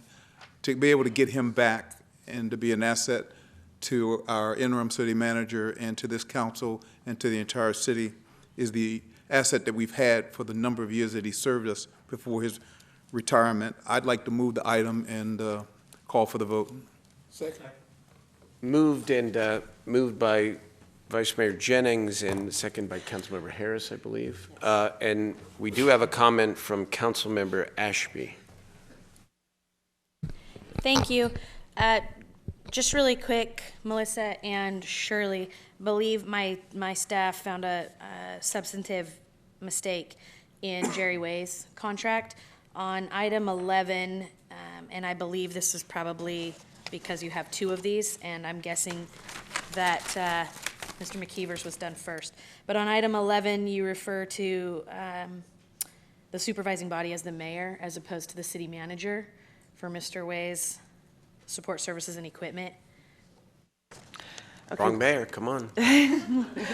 We'll make that change in the resolution prior to having it signed. It's just a budget item for you, so you'd be paying no actual benefit. Good to you. point. But hey, if you Make want to the leave it change. in, maybe Howard did that on purpose. Good move, Howard. Anyway, I think you'll probably want to change that. As to the this item and this individual, as a council member, I think all of us and mayor, every time we sit in these seats and make decisions, we are trying to put the city of Sacramento in the best possible position to succeed.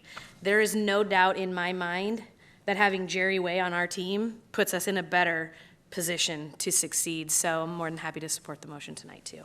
I just want to say I agree wholeheartedly. Support the matter. Call the question. All those in favor, we do have Mac Worthy, excuse me, Mr. Worthy. Welcome. Again. Let's go back to politics, and we got 3 people on city council black, and we don't have one business black high, one black youth in this town. Critical, isn't it? Why can't you get some experience, some black people in business, instead of bringing something to the neighborhood about the park? Let's talk to them about business. See how many people are going to stand up here and talk about business. How many of the black chambers brought in here are business, but yet still, we have no black people into business because they don't have this experience. We need this experience so we don't have a neighborhood no more, because that was taken away from the 60 movement. We have a neighbor, blacks at large, which I'm a Negro, I'm not an African American. And it's critical that we sit here and see a black mayor and 3 black city councils, but where's our business? And we talk about ethics. It's not about ethics, people. It's about investments, ownership. That's what this is about. We will not have it here as long as the government controls your housing, policy on everything, and black people say, you're at the board of education, or you play sports, you are a prime name to be on city council, or you sit on the board or something. People, we can't get nowhere with that type of knowledge. We need business knowledge. People understand how a business functions. People understand what is the tax system, how the tax system is set up. Where is it? Wake up. You got good ideas, but you got a long ways to go. Thank you, Mr. Worthy. All right, the motion for item 14 has been made and seconded. All in favor, please say aye. Aye. Opposed? Abstain? The measure passes. Thank you very much. Let us move now to public comment. We have several that have signed up for public comment, so we will read 3 at a time, as is our normal practice. We'll start with Mary Tapple, and then Efren Gutierrez, and Arthur Ringwald.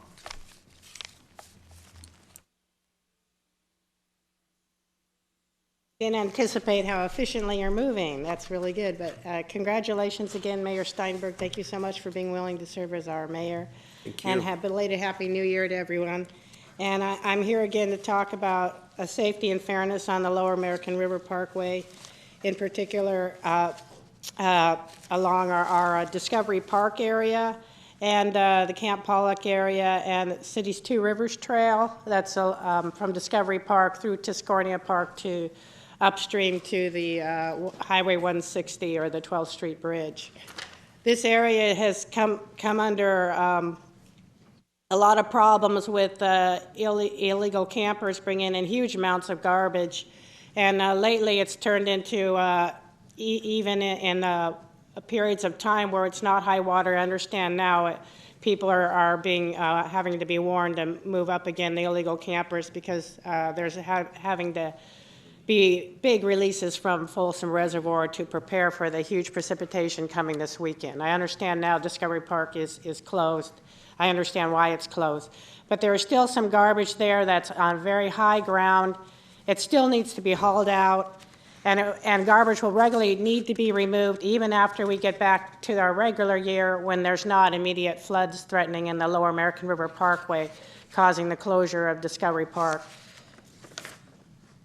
Is this the right place to go for it? There you go. Yeah. This is a big lot of garbage. There's huge illegal camps that had been deserted, and the garbage in this particular one was already bagged up for removal.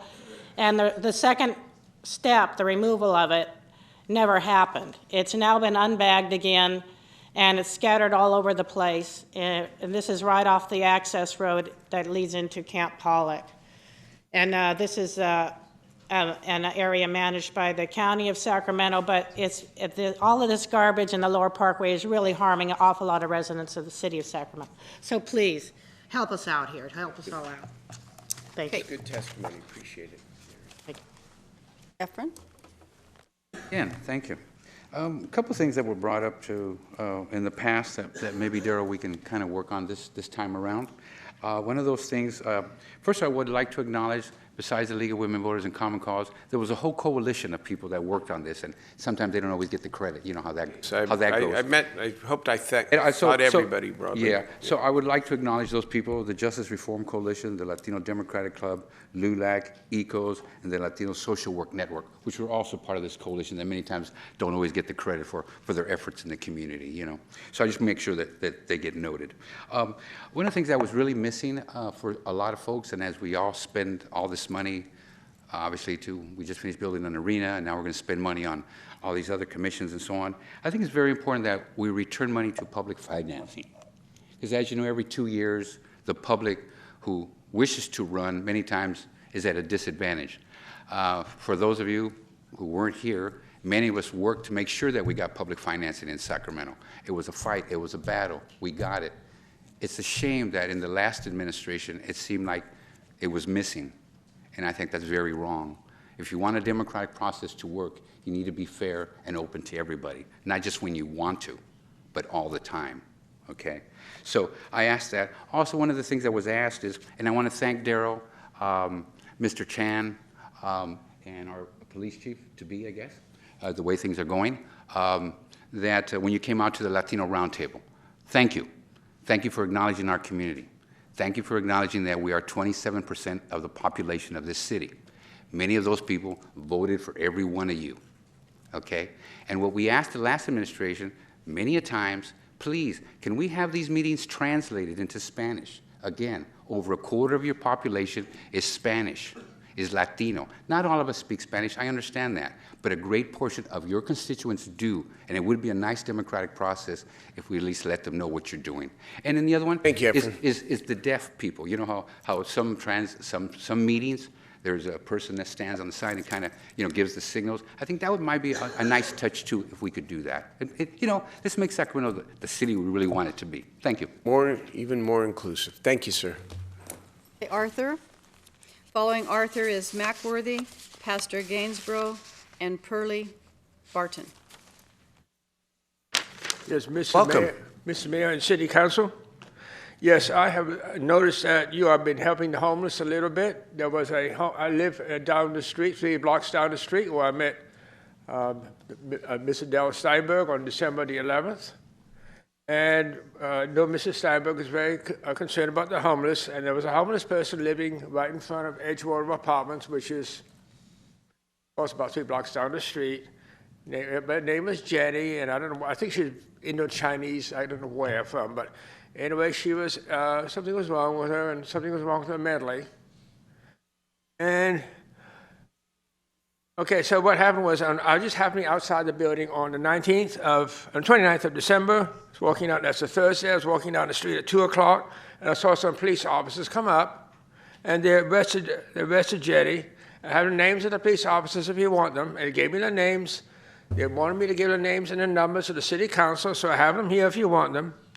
And they placed her in handcuffs, and they put her belongings, and she and her belongings, put her and her belongings into a paddy wagon, and they took her to jail, which was across the street. And since then, I have not seen Jenny. So I assume that they're taking good care of her, because she needs some help, because she's not quite up there, and she was screaming at people on the street.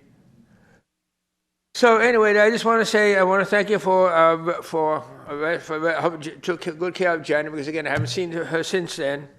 And again, wondering again about, I guess one more comment, a side comment, I was wondering, I took the police academy about two years ago, the police academy at the police station, sponsored by the sheriff and by the city police and by the attorney general. And we were aware of very much of a child prostitution problem. Child prostitution problem is very serious here in Sacramento, and I was wondering what you're doing about it. Thank you, sir. So I hope you work on that too. Thank you very much. Good. Mr. Thank Mayor, you Mr. for City your, Council. thank you for community involvement. Hackworthy?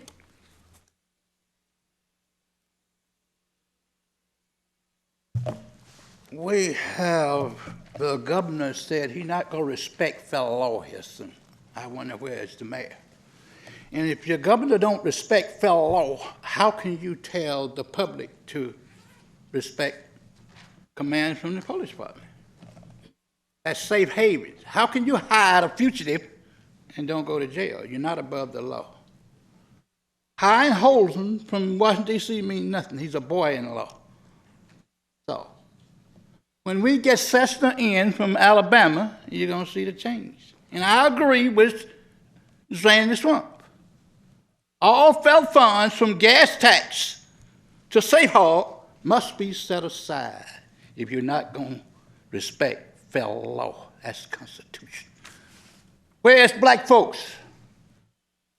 You went in the 60 movements under racism. You went into Lincoln under racism. Here's a white boy attacked the system, the establishment, and you can't say a word because you've been bought.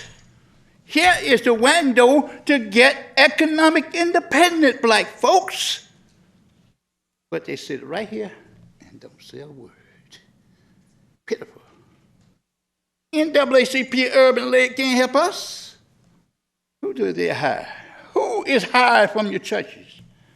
Nobody.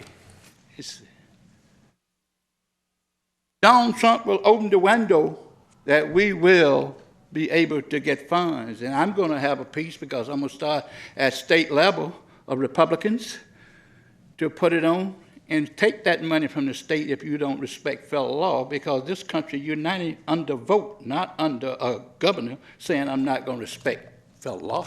Wake up, people. Next. Okay, Pastor Gainsborough?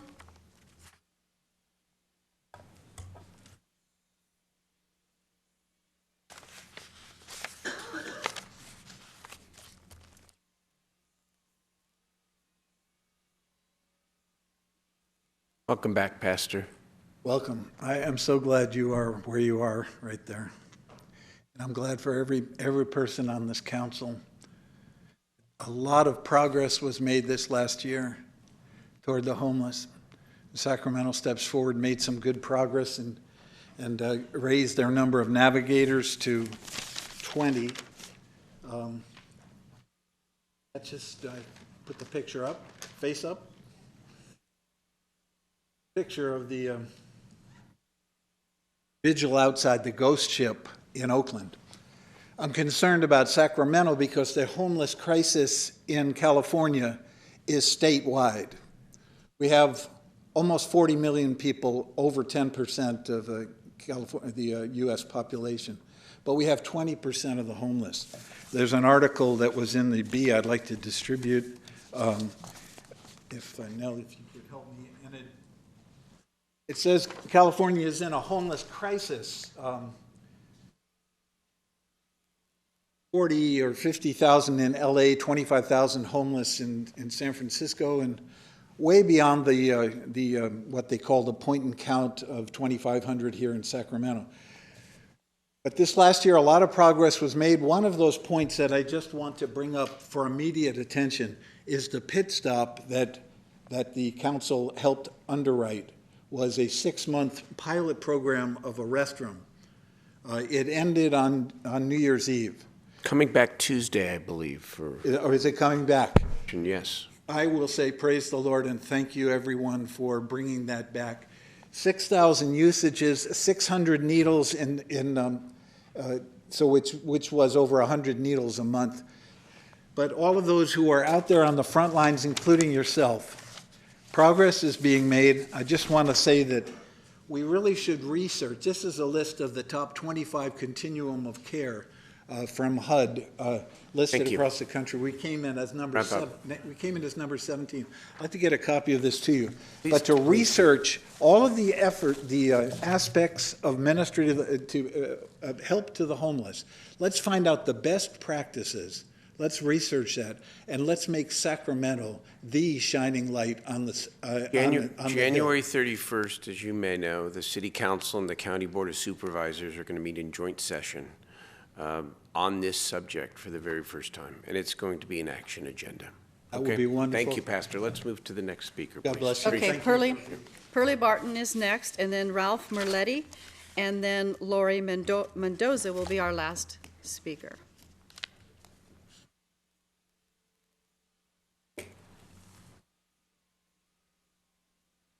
Hi, my name is Pearlie Barton, and this is my granddaughter, Mariah Thompson.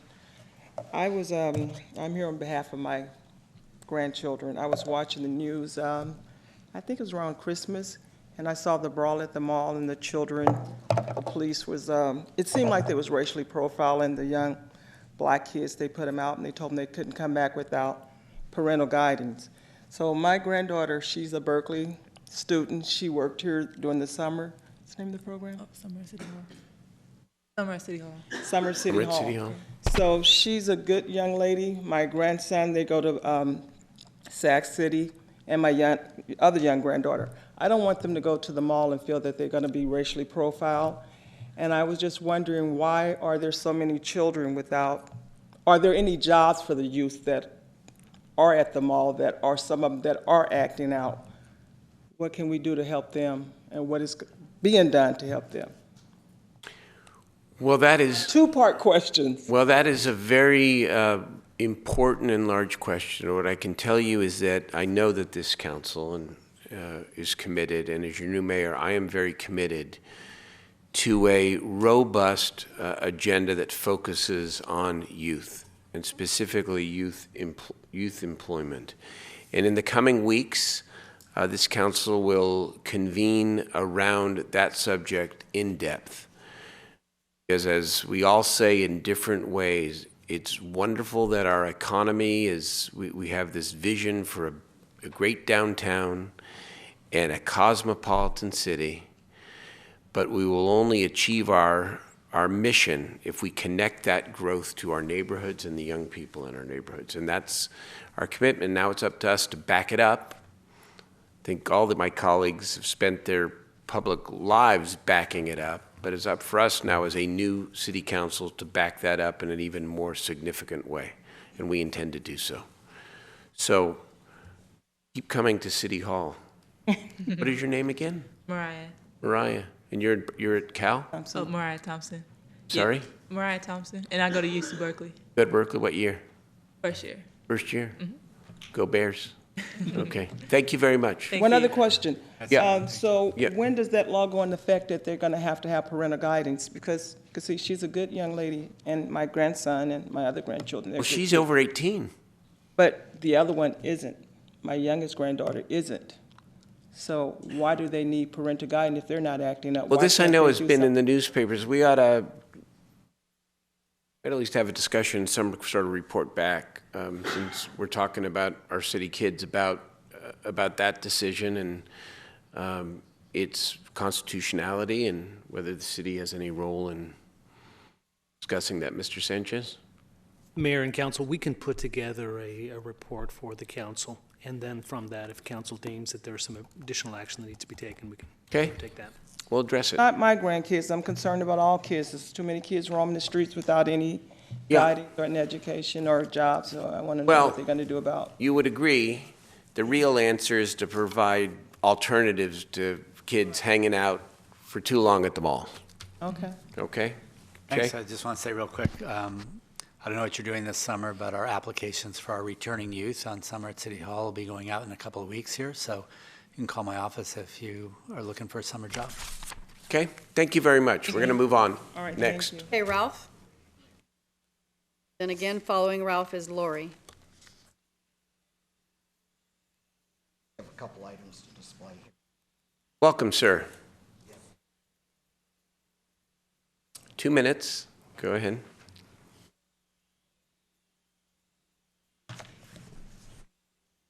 Happy New Year and good evening and welcome to our new Mayor Steinberg, Sac City Council, and other staff members.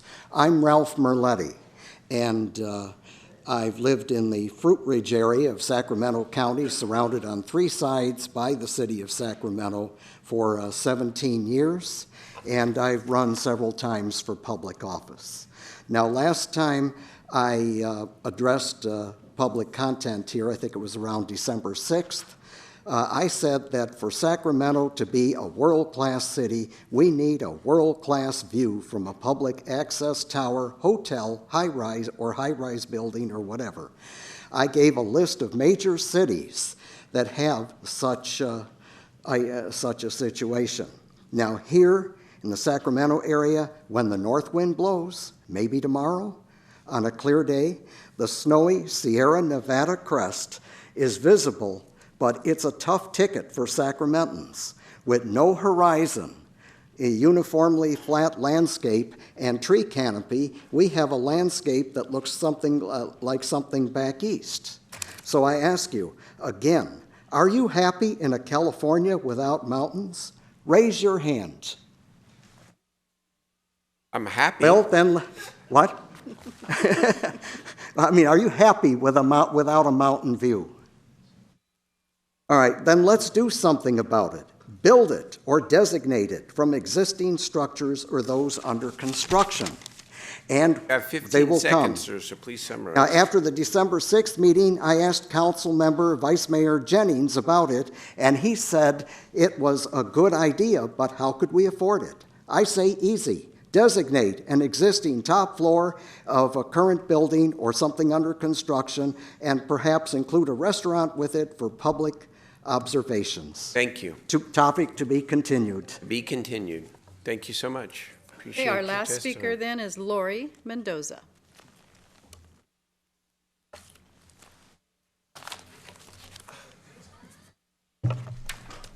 Can I have your Mendoza, full welcome attention, to Mayor you. Steinberg? Because I'm going to talk to you about the mental health system, and I'm going to try to be here every Thursday and talk to you or give you an update on the mental health system that is broken, because I have a son that's 39 years old and he has schizophrenia. And it's a real big struggle to deal with this kind of thing and have such a broken mental health system. You speak up a little bit. It's a little hard to I hear. have a 39-year-old son. That- Okay. I heard that. Our mental health system's broken. Did you hear that one too? Because I'm serious. Your interest in housing is great, but I don't know, I know that you realize this, that if these people that are homeless are not housed and they're not on their medication, they're not in social service, that they're not going to stay housed. It's going to be a vicious circle for you constantly unless we get supportive systems out there for them. I have talked to many law enforcement because my son has a tendency to get in trouble every once in a while, and they don't want the responsibility of the mentally ill. And what I think your city needs is 3 crisis team that when officers are involved with somebody who has mental health and they're going to see a meltdown, I think that they need to be able to call one of the crisis teams. And it wouldn't, if you had 1, that wouldn't be enough. You'd need 3. And then the officers could call one of these team members and they could come out and try to defuse the situation. It needs to be a 24-hour thing because it's not going to get any better until something happens, especially for law enforcement. I don't know you, but I really agree with everything you just said. I do. What? And part of our strategy needs to couple housing with not only the services, but the kind of outreach you described. And again, ask you to come on the 31st of January as we discuss all of these topics in depth with our colleagues at the county board. You know Thank that there's going to be a mental health march, I think, on the 21st. Okay, thank you. Thank you. To be continued. Very good. That concludes public comment on matters not on the agenda. We now have council comments, ideas, questions, and reports. I remember this part of the agenda in the old days. I do have one thing, but I want to take from my colleagues first. Councilmember Harris. Thank you, Mayor. I do have a couple of requests of staff, a couple of resolutions that I'd like to sponsor. One, welcoming refugees to our community. We live in a very diverse community, and Amnesty International reached out to my office, and so I'd like to explore that possibility to do a resolution. Also, to develop a resolution recognizing February 26, 2017 as Spay and Neuter Day in Sacramento. This was brought forth by the Sacramento Area Animal Coalition. They are going to offer spay and neuter services at a very low rate for people around the area. It's a very compassionate and cost-effective way to manage our animal population here in the city. Third request is to work with staff on a revision of our short-term rental ordinance because it is currently not working well. Which ordinance, Jeff? I'm sorry. Short-term rentals. Rentals. Airbnb. Okay. Airbnb. And other providers as well. So we are not capturing the TOT tax that we anticipated doing when we created the ordinance. And our revenue manager has suggested a tweak to the ordinance that would get us on the right road, so I would like that to come back to law and legislation. Last is just an announcement. Gardenland Northgate Neighborhood Association, a very viable community association in my district, will now be meeting monthly instead of bi-monthly. They will meet on the second Thursday of the month at 6:30 at Stanford Settlement at 450 El Camino. And this month, there will be a presentation about energy-saving programs to help local residents with low incomes. Thank you. Thank you very much, Councilmember. Councilmember Guerra. Thank you very much, Mayor Steinberg. Only one announcement, and that's a save the date for the 2017 Little Saigon Tet Parade on Saturday, January 28th, and the Lunar Flower Festival, which goes for that entire weekend. That'll be January 28th and 29th. The parade starts on Fruit Ridge in Stockton and goes down Stockton Boulevard. Thank you very much. Councilmember Vice Mayor Jennings. Thank you very much, Mayor. Do we have anyone that we are closing our meeting in honor of? I don't know. If not, I'd like to adjourn the meeting today when it becomes time in honor of Richard James Williams, who passed away at the early age of 60, who was walking his dog when his heart failed. He was an active member of the St. Paul Missionary Baptist Church, faithful to the audio-visual ministry. As I said, he had a love for animals. He walked around every single day with a small brown bag which carried peanuts and walnuts in order to feed the squirrels and all the other animals in the parks. And he made sure that was his job to take care of them every single day when he wasn't working. He also provided transportation to the elderly at one of our senior homes in District 8. He was a proud resident of Sacramento, and I'd like to adjourn the meeting in his honor. Thank you. Thank you. The meeting, we will, when we adjourn the meeting in his honor. Thank you. Councilmember Ashby. Yeah, just briefly, I know we're anticipating a storm coming in this weekend, and do you have? I was going to do that, but please go right ahead. Oh, go ahead, because you probably already have the tips, but yeah, just I know we have some stuff on the city's website, but I think we wanted to encourage people, if they haven't already, to register in our emergency alerts program, which you can do on 311 or you can do on the city's website. And obviously, if we get to a level where we need to, there will be sandbags and things like that at the corp yards, and that information would all be available either at the Flood Ready, Sacramento Ready sites or on our city website. And obviously, council member offices are good resources for this as well. And 311 in an emergency. And Mayor Steinberg, you may have some additional information. No. I'm really glad you covered that. And just please, everybody who's watching, limit your leaf.